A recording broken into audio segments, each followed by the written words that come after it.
He's not a bust, guys. We were a little concerned, right? Well, no, because that's what everyone was telling me.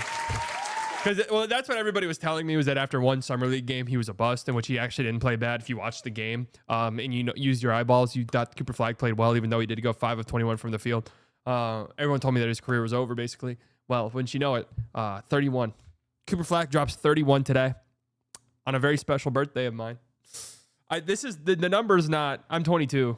The numbers are because I knew Flagg was dropping 30. So that's what the numbers were for. Right. But let's talk about it a little bit, just because, and I don't want to do like Bramble videos for all of these games. I really don't, but I feel like it's important because it's a number 1 overall pick. And I thought he had a really good game today. And it's interesting because it's different than his first game, right? What impressed me so much about his first game was he had the ball in his hands every single time down the floor. And I was impressed, despite the fact that he was 5 of 21 from the field. I was impressed with how he dealt with ball pressure. I was impressed with how he only had 1 turnover in that game, and that was when he slipped and fell. I was impressed with how tight I thought his handle was, even though that wasn't something I was expecting right away. Did I think his handle led to him creating a lot of space for himself? No, I did not. But the handle being tight enough to where he wasn't finishing the game with 6, 7, 8 turnovers, which you see kind of a lot in these summer league games for guards. Even Ryan Nimhard, who's just like a maestro, a floor general type of guy, had 5 turnovers in this game. It happens in summer league because defenses are much more physical because you get 10 fouls. Spacing is awful because you might have 1 or 2 NBA players on the floor at any given time.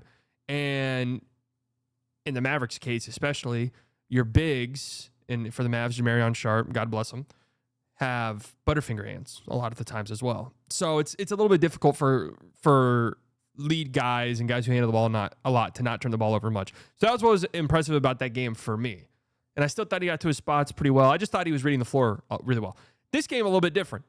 They start the game early on with him bringing the ball up, very similar. And what did he end up finishing with in the first quarter? The first quarter looked a little bit rough, and I was kind of thinking to myself, okay, can we get like an efficient game? I just don't want to have to do this where it's just like, yeah, for months, like, yeah, he was horrible in summer league though. So first quarter for Coop was, I can't do quarter by quarter breakdown here. Jesus Christ, real app. Why not? Huh? Why not? Can I do it on the NBA.com? The official site of the NBA. The first quarter was rough. Missed shots and the like, in the liking. But what I liked about the second quarter onwards was the fact that, and I can't just look at quarter stats, was the fact that he was off ball a lot more. He still brought the ball up quite a bit and a lot more pressure on the rim in this game. Had a couple of dunks, and it was the Spurs full court pressing, right? It was the Spurs putting ball pressure on him 92 feet away from the basket and him beating that pressure and just straight line driving to the rim. And he is 6'8". He is athletic. So once he gets that head of steam, it's an open runway. And he went for the kill shot again. He went for a kill shot dunk in game 1, missed it. Went for a kill shot dunk in this game, got fouled. He went to the free throw line 13 times in this one. 8 of 13. We'll have to clean that up a little bit. For me, that's just his rite of passage as a Mavericks player, so he's all good. But went to the free throw line quite a bit and was just aggressive and assertive all day. And that's what we love to see. His 3-ball got going a little bit there towards the end as well. A couple of pull-up 3-point jumpers. These are shots. One of the threes he made was a catch-and-shoot 3. He's only attempted like 3 of those so far in the summer league. Those are the shots that are interesting to me, but I don't foresee him shooting them a bunch early on, right? These pull-up 1-dribble 3s, these pull-up off of screen 3s. Like, he'll get those opportunities, don't get me wrong, but the level at which he's getting them in summer league is you're not going to see it during an NBA regular season game unless there's injuries or unless it's the Mavs are down a bunch or they're up a bunch and it's just like Cooper Flagg go out and do shit. It's going to be a lot of catch and shoot stuff, and his catch and shoot form looks really clean to me. His shot does not look bad. He shot well in college. I believe in that shot translating. Maybe there's some mechanical stuff that he needs to adjust, but I also thought only 1 assist, but I thought his floor game was really good in this game as well. Thought he had some really nice passes. He had a beautiful kick out. And let me see if I can find it because I clipped it because it was that impressive to me. A beautiful kick out that didn't lead to anything. It was a brick 3, but it's one of those plays where you just bookmark it. Right? It's one of those plays that you just bookmark and you think about moving forward. I'm trying to find it, but I might not be able to. It might be cooked, folks. The jig might be up. You're just going to hear me screaming a lot. And that's all right. There's nothing wrong with that either. But anyways, his floor game was good in this one as well, and that's what's most encouraging to me. Klay Thompson has hard launched him and Meg Thee Stallion. I didn't know me and Klay Thompson had beef, but now I guess we have beef. So this is a good point here by Austin. Let me circle back to some of these takes I saw on Twitter that I like, and some of these quotes. Let's look at some of the highlights. Mavs blogs out here dropping some highlights and dropping some stuff. So we'll go through it and we'll look at some of the plays, some of the highlights from this one. Flagg is so long, he's always going to be bothering shots. It was a pretty good game defensively, really good quality here on the Twitter videos, man. You'll notice, and I've seen people say this, and I got to point this out because this is how it was at Duke. He'll have possessions where we'll pick up lead ball handlers. In this game, he was picking up Carter Bryant a lot. Carter Bryant's not a good offensive player right now. Really good defensive player. Really good. And he had some possessions, and yeah, Cooper went for 31 points. He had some possessions where he was clamping up Cooper Flagg. He's been a defensive menace all summer league so far. Not a good offensive player at this point in his career, at this point in his development. So there's not a lot of opportunities for him to be guarding the point of attack against guys. You know, he's switched a few times on ball handlers. We saw him switch on to like Dalton Connect and switch on to Bronny James in the first game. There was a couple possessions where he switched on to Dylan Harper. Not many, but a couple, and he held his own. A couple positions, like, you know, even Harper beat him and got an and one on him. That was just a really crafty move by a really, really talented driver in Dylan Harper. I thought it was fine defense, honestly, by Cooper Flagg. But it's going to be the help defense, right? That's what it's going to be. I'm sorry, Miles Kelly, Sharp, God bless you guys. We're only looking for Cooper Flagg highlights right here. This was his first bucket of the game and really got him going. This and one drive right here. These are the type of plays. Horrible defense by the Spurs, but these are the type of plays you'll see more of in the regular season, especially early in his career. Not a lot of like one-on-one creation, have the ball in his hands for 15 seconds, trying to create an advantage for himself with his handle. It's going to be a lot more of this, right? Getting a pass. Just weird offense. I mean, it's fucking summer league. This game was disgusting. This game was hideous. I got to be honest with you. But attacking a shifted defense right here. Giving him that baseline. He attacks. Good first step. And that's that quickness and that burst. He's a good athlete.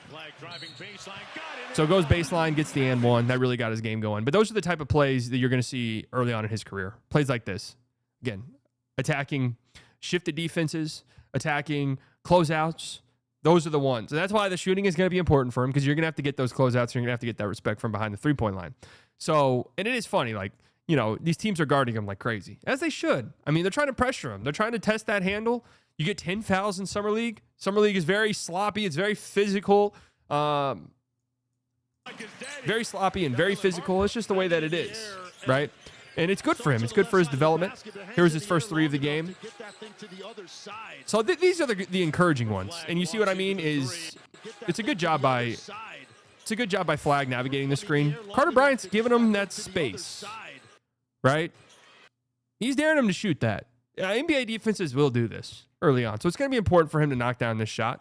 Again, the shot looks clean to me. I know there's some people that are worried about that little wrist flick that he has. And that's fine. But the shot looks clean to me. Again, he was a good three-point shooter in college. So I'm here on that, right? I'm thinking it's fine. Okay? Cooper Flagg is starting to figure it out. Right over Carter Bryant, up to 15 points. He did have a lot of long twos in this game as well. You know, I don't know how often we'll see that shot in the regular season translate. But this is a good drive right here. Right, get to your spot, left-handed, nice finish. Again, Carter Bryant's been fantastic defensively in Summer League. So any type of rep like this is really good to see. But this is what I mean as well. A lot more off-ball after the first quarter in this game. And I like it. I like him just catching and going. Using that size, using that athleticism, and then using the floor game off of that. So in this instance, right, he reads the help defender. He knows he's got that angle. He knows he has that left hand. He knows he can go up before the help gets there. But, you know, there's going to be instances where he is such a smart playmaker where this help will come sooner, and he knows he'll have a dump off.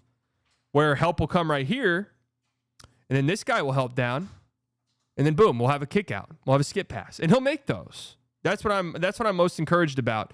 I really want to find the play. I really want to find the play where Coop had a beautiful drive, and he passed out, and it was a missed three, but it was a really good-looking shot. On this play right here. How about this, huh? How about this play? This is what dreams are made of. Nice pass. Dave Jones-Garcia. He's really good. for the Spurs. He's having a great summer league. But this is what it's all about right here. This was the play. Right when this happened, I was like, you know what? We're good, Coop. We've seen what we need to see. Hey! Running the open floor. It's going to be fun to watch that happen. It's going to be really fun to watch that. Cooper Flagg on both ends of the floor in the quarter. So this was a crazy sequence as well. Man, just having your best player in it's been I mean, Dirk in his early years was capable of doing stuff like this. Obviously, Dirk adopted the old man game pretty early in his career. Luka never really a dunker, but incredibly exciting in his own way. This will be one of the first times in the Mavs triplets of white franchise players to have like a high flying dunker. So there's some excitement there for sure. But again, this is just aggressive, not settling, not doing too much. Again, it's setting a screen right here. So I mean, ghost the screen, but still, you're gonna see a lot of this in the NBA. Him doing this for Mavs ball handlers, him doing that for AD. Like you'll see. I'm willing to almost make a bet you'll see more of that than any on-ball stuff for him, is plays like this. And it's just getting downhill and using that burst, using that athleticism, using that length right there to block that shot.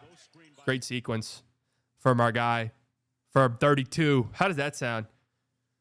And here you go. This is what I was just talking about. These catch and shoot threes. I mean, I swear he's only had like 3 of these so far and through Summer League just because he's been on ball so much. And one of them was in game 1 was a no-dip corner 3. So that's not, if he made that shot, that'd be like, whoa! But, good job floating to an open spot. And the mechanics look great on that. He airballed one later in the game, but the Mavs were just gassed. Nimhard airballed the 3. Like, towards the end of this one, the Mavs were gassed. Those mechanics look great. Replicable. It all looks nice. So, here's one of his pull-ups.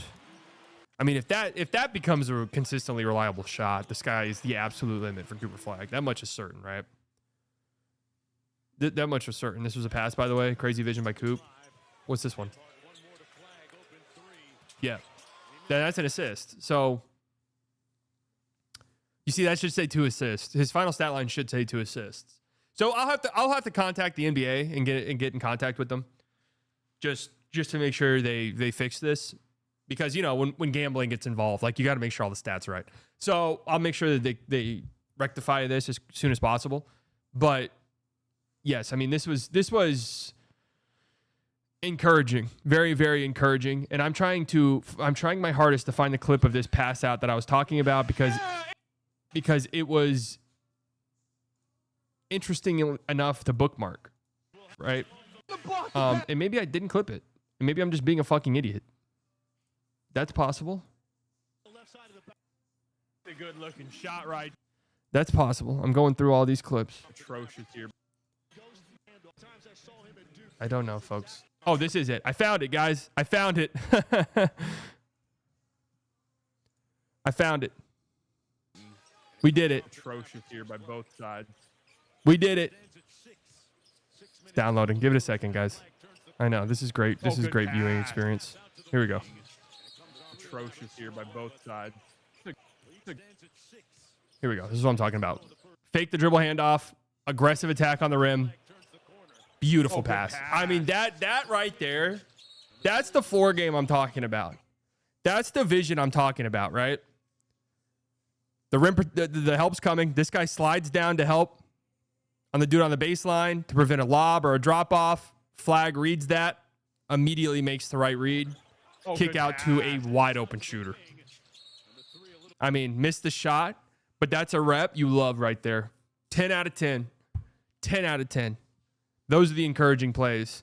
So, again, and to sum it all up, Austin, I think, here makes a good point. This was sent in my chat. Coop is going to be so much better when he can play off an advantage. It doesn't have to go 1-on-5 against a set defense with awful shooting. Yeah, I mean, this is the case. Everything you're seeing from Flagg offensively, and what we saw after the first quarter in this game is a little bit more accurate as to what you're going to see in just year 1 at the very least.